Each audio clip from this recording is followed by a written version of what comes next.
Hey guys, so per my normal, video style, there's not really going to be any, well, there's not going to be any shooting footage in this video. It's going to be an examination of this anti-drone ammunition, some experiments I've done with it, so that you guys can see some results, maybe get some of your own ideas, maybe have some ideas you can suggest. All right, let's get on to it.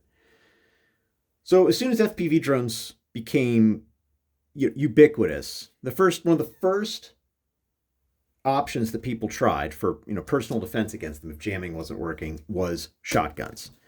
Every kind of shotgun, double barrels, over unders, semi-auto, pump action, whatever you could get a hold of, improvised GP25 under barrel single shot shotguns, all kinds of things. And for the most part, I think a shotgun is probably a better option than any of this because you get way more pellets per shell and you have a choke on the gun. But very quickly, people realize that, not every the infantryman already has to carry a lot of stuff. He doesn't want to carry a whole other gun. So what can we do to improve your odds of hitting an incoming drone without having to carry a whole other gun? So probably about a year ago, maybe a little bit longer, started showing up on Russian Telegram channels where they were taking 545 ammo and taking some electric shrink tubing and some Crossman steel BBs and basically putting 4 BBs into a tube, shrink tubing it twice and loading it into a 545 cartridge. They take a standard 545, pull the bullet, put the shrink tubing in, and that was already showing some results. The problem is that's already kind of kludgy, and so they wanted something improved from there. Very soon after that, somebody came up with the idea of 3D printing sabots for the 545 cartridge. And we've all seen videos of that, pictures of that. I believe Armor's Bench already did a video on this. And then, of course, we got the idea of, hey, lots of Americans got the idea of, hey, that would be a cool thing to experiment with. And so that leads us to this video. So I have an AK, a 5.56 AK. I also have a 5.45 AK, but I don't have 5.45 reloading dies. And it's also essentially irreplaceable. I could always buy a new PSA 5.56 AK if I really, really had to, if something went horribly wrong. So, and I have 5.56 reloading dies, so that's what I decided to go with. The other modification I made, instead of a steel BB, I've gone with a lead BB, like Crossman. No, not Crossman. Gammo lead BBs. The reason I went with lead is because I'm not sure how well the 3D printed sabot actually holds up to being shot out of a 5.56 cartridge. And the lead at least won't damage the rifling if it doesn't hold up. So that's probably the primary change I've made from what's from the original, is that lead BBs instead of steel.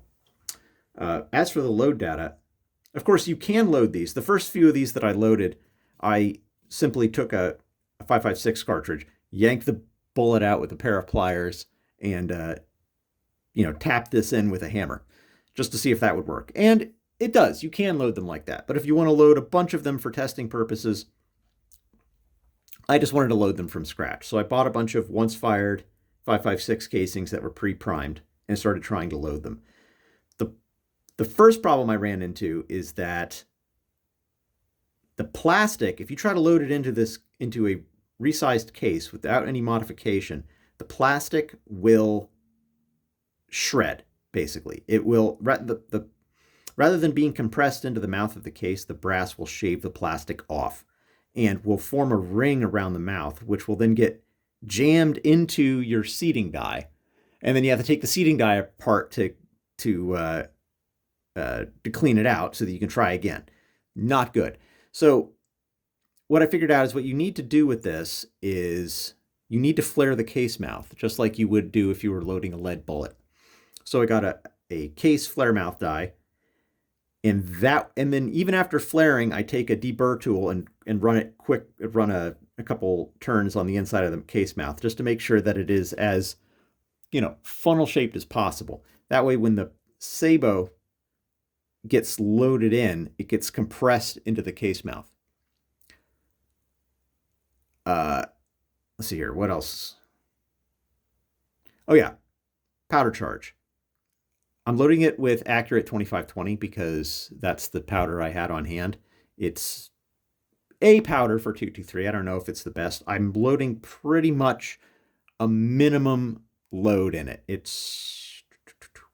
I'm using a Lee scoop, and I'm getting something like 22 grains, like barely anything, right? It's right at the low end of what you would load in 223 with 2520 powder.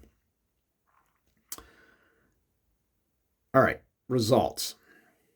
Well, first of all, does it chamber and cycle? Yes, it does chamber, and it will cycle in this AK. Now, I should describe the sabot a little bit. There's 4 lead BBs in here. I don't know what the velocity is. I haven't shot it over a chronograph yet, but it will consistently and reliably cycle this gun. I've surprisingly never had a malfunction in this gun. You would think that something as kludgy as this would be a problem. It's not. There are some limitations. I'll get into that later, but so far it's worked. I tried shooting them in a 10.5 AR that I have. That did not work. It fired it, it ejected the case, but it didn't quite cycle it enough to pick up the next round. So, or lock the bolt back if that was the only round. So you would get the bolt over malfunction. Could this be made to work in an AR-15? Probably. If you had a full length barrel with a carbine length gas system, maybe a little bit more powder, a standard buffer weight. I have an H2 buffer in that gun. I'm sure there's a way to make this work in an AR-15. I just haven't messed with it because it works fine in this. So what kind of patterns does it shoot? So generally you think that, well, it's got rifling in the gun, so it's gonna, usually when you shoot a shot shell through a rifle barrel, you get a donut shaped pattern. But in this case, all the BBs there's only 4 of them, and they're stacked on top of each other. And so they get spun as a column. So here, I'll just get right into the patterns here. So this was 10 shots at 15 yards. And I got a hit all the way down here. I've counted them up. They're something like 25. And so 25 hits out of 40. So it was 10 shots, 4 pellets each. So 40 pellets went down range. And it's about 15-inch pattern at 15 yards. Now, obviously, the pattern is bigger than that. Well, the pattern might be bigger than that, but we don't really know. What also might be happening here is some of the BBs might be fusing to each other, and they're both going through the same hole. I don't know. Further testing, I'm going to have to get a much bigger sheet of paper to figure out where are all the BBs, because this is just a little bit over half of them. Where are the rest? Seemingly, this is only about half of them. But from what we can see here, a 15-inch pattern at 15 yards is about what you would see in a cylinder bore shotgun. The general rule of thumb is 1 inch per yard. So this is not a great pattern, but it's better than I expected.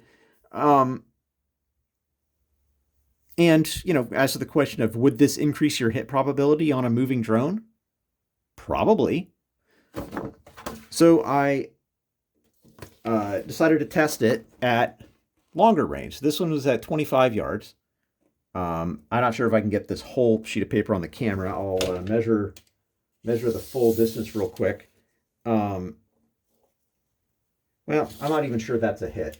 I'll measure from here to here. So 21-inch pattern, and if this one way up here in the corner that you can't see is a hit, it's a 31-inch pattern. 31 inches at 25 yards. The pattern might be wider than that. Because this is sort of a tall target instead of a wide. Ultimately, I need to get a much bigger target to shoot at to figure out where are all these other pellets going. There's something like 27 pellets on here, which is again a bit more than half. It was also 10 rounds. And again, I mean, does that increase your chances of hitting a moving drone? Probably. Not sure how to test that. I've thought about trying to shoot clays with it. A clay is much smaller than a drone. Maybe have somebody throw a frisbee downrange. I don't know. I don't know how to test these things.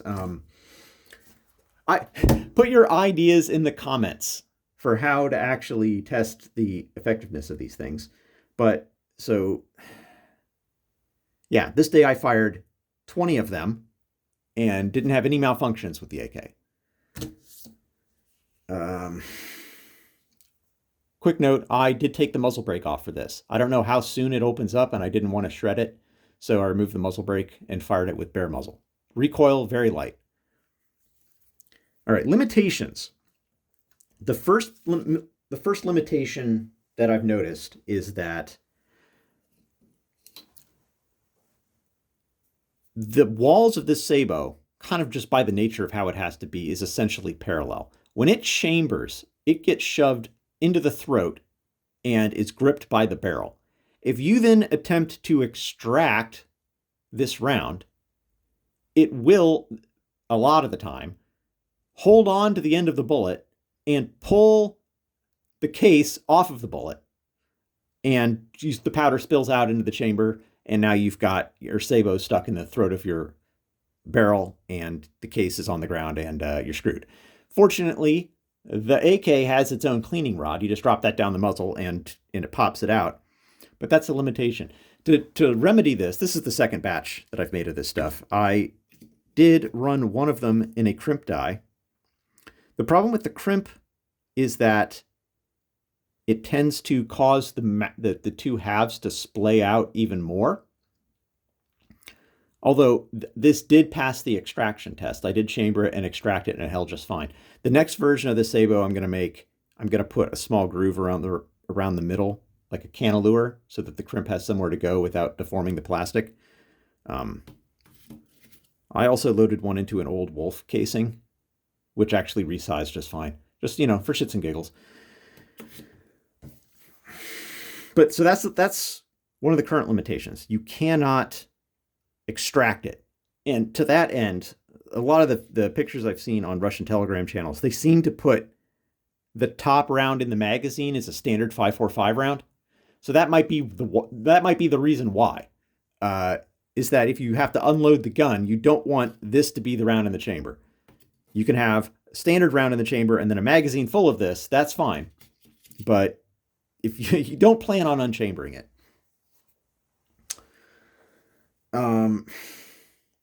As for fouling, anything like that, I didn't notice anything. I fired a few standard rounds of ammunition out of it after I fired the 20 rounds, and then I cleaned the barrel and I got home and looked down the barrel. I saw the barrel is in absolutely pristine condition. I didn't see any leading. I didn't see any weird pits. I didn't see anything. Your mileage may vary, but that's what I got. Other limitations. So I printed the sabots out of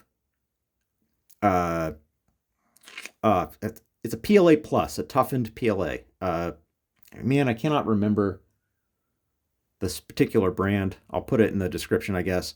But like all PLAs, this is a very, very tough PLA. I didn't want something that would shatter. But like all PLAs, it has severe temperature limitations. If you let this sit in a hot chamber, I guarantee this plastic is going to melt. So if you just fired a magazine of full auto through this thing, and then you left this round sitting in there, you would have a double problem. One, it would pull out when you tried to unload it. And two, it would then just melt into the mouth and you'd be screwed. So that's a problem. Yeah, so that's where I've gotten with this. I'm thinking about selling these sabots on eBay, maybe 10 cents a piece, 15 cents a piece. I don't know. They are pretty cheap to make. If somebody's interested, let me know. I might do that.